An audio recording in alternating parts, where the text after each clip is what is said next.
Oi, gente, meu nome é Soraya, eu sou monitora de Fisiologia e Farmacologia e eu vou conversar com vocês alguns assuntos importantes relacionados às propriedades mecânicas do coração. Eu vou dividir essa nossa conversa em 3 vídeos.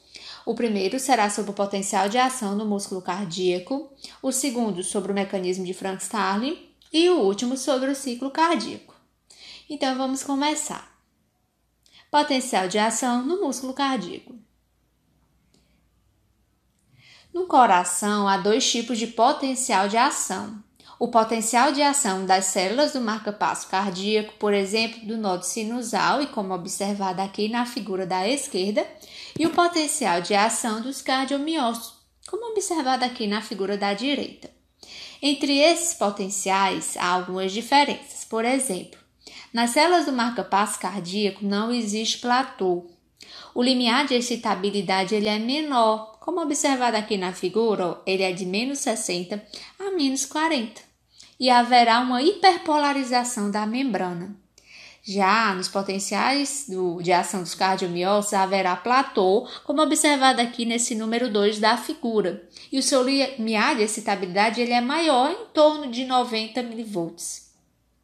Agora nós vamos falar de cada um desses potenciais. As células do marca-passo cardíaco, elas possuem um automatismo. Elas conseguem ser ativadas de modo espontâneo. Isso acontece porque o seu limiar de excitabilidade ele é reduzido, como foi observado naquela imagem anterior. Ele é de menos 60 a menos 40. E isso favorecerá o aumento da permeabilidade dos canais rápidos de sódio e dos canais de cálcio. Logo, com a entrada desses íons dentro das células, maior será a permeabilidade dos canais e mais íons sódio e cálcio entrarão, até atingir o limiar de excitabilidade. A partir desse ponto, os canais de cálcio lento irão se abrir, entrará cálcio para dentro da célula e o potencial de ação será gerado. Após o fechamento dos canais de cálcio lento, os canais de potássio irão se abrir, ocorrerá um efluxo de íons potássio e então haverá repolarização da membrana, como é observado aqui nessa queda do potencial na figura.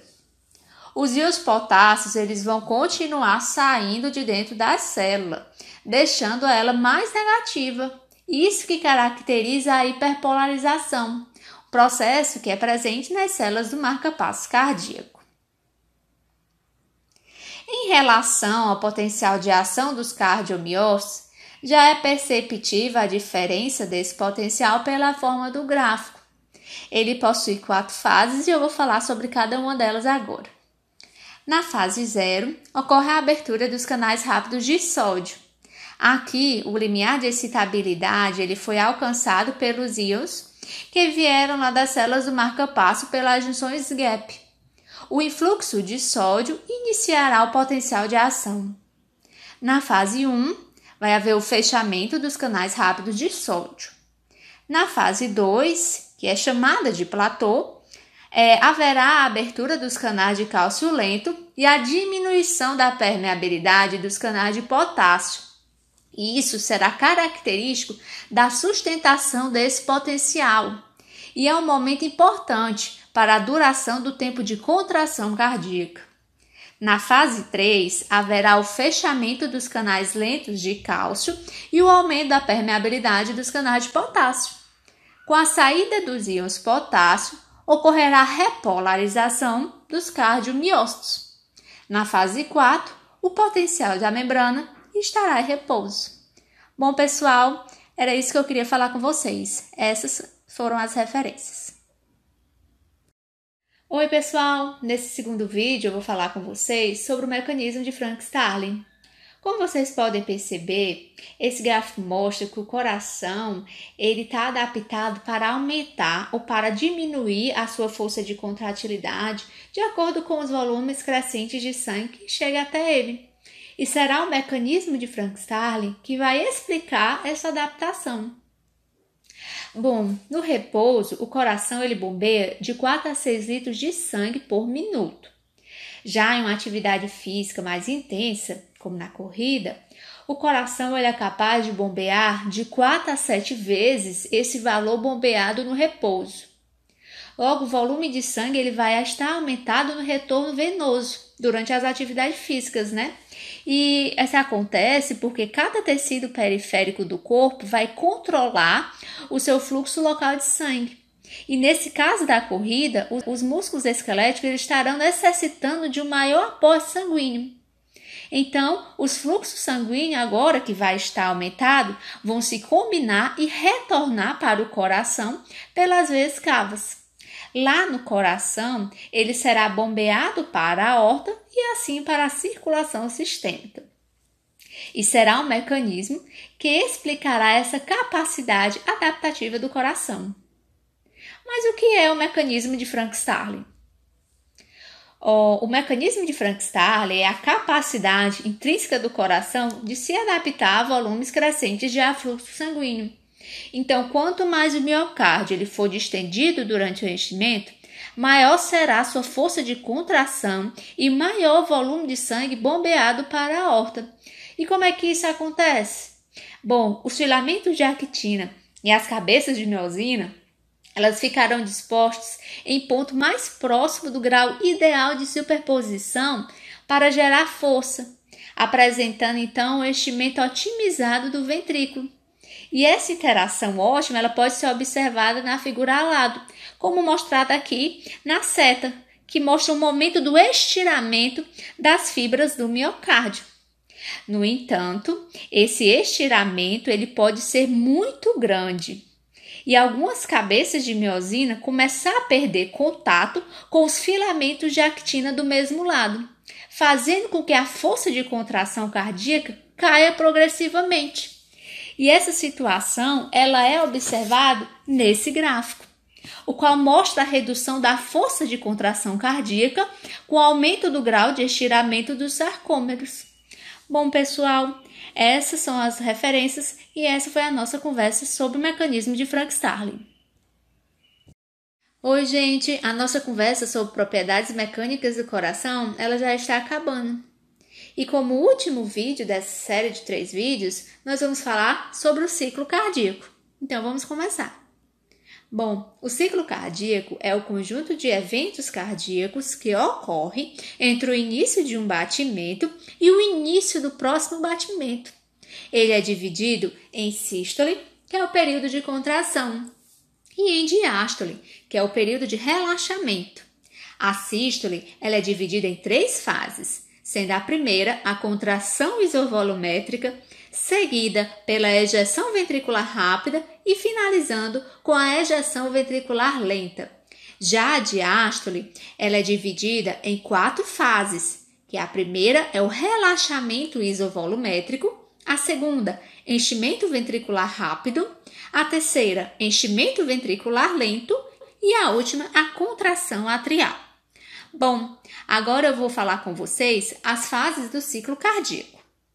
Eu vou iniciar pela sístole, que está representada pelas palavras de cor rosa. Na figura B está representada a contração isovolumétrica. Aqui percebe-se que as válvulas atrioventriculares e aórticas estão fechadas, o que representa a não variação de volume. Nessa fase, haverá uma tensão das fibras cardíacas, tensão essa suficiente para superar a pressão que existe na aorta. Após superar a pressão da aorta, a válvula aórtica será aberta e o sangue será ejetado. Essa fase é a chamada ejeção ventricular rápida, que é responsável por ejetar 70% do sangue da fração de ejeção e está representada pela letra C. Após essa fase, ocorrerá a ejeção dos 30% restantes do sangue, porém de uma forma mais lenta, e ela está representada pela letra D e é chamada de ejeção ventricular lenta. Após o sangue ter sido todo ejetado, a válvula aórtica se fechará, causando o som da segunda bulha cardíaca e finalizando a sístole. Na figura E, percebe-se que o ventrículo se esvaziou. Nesse momento, haverá uma queda de pressão dentro do ventrículo, pois ele estará sofrendo relaxamento. Logo, como as válvulas atrioventriculares e aórticas estão fechadas, não haverá haverá variação de volume dentro dele. Essa fase é chamada de relaxamento isovolumétrico. A queda de pressão dentro do ventrículo, devido ao seu relaxamento, que vai ser responsável pela abertura da válvula atrioventricular, pois a pressão que existe lá dentro do átrio vai ser maior e então vai conseguir abrir a válvula.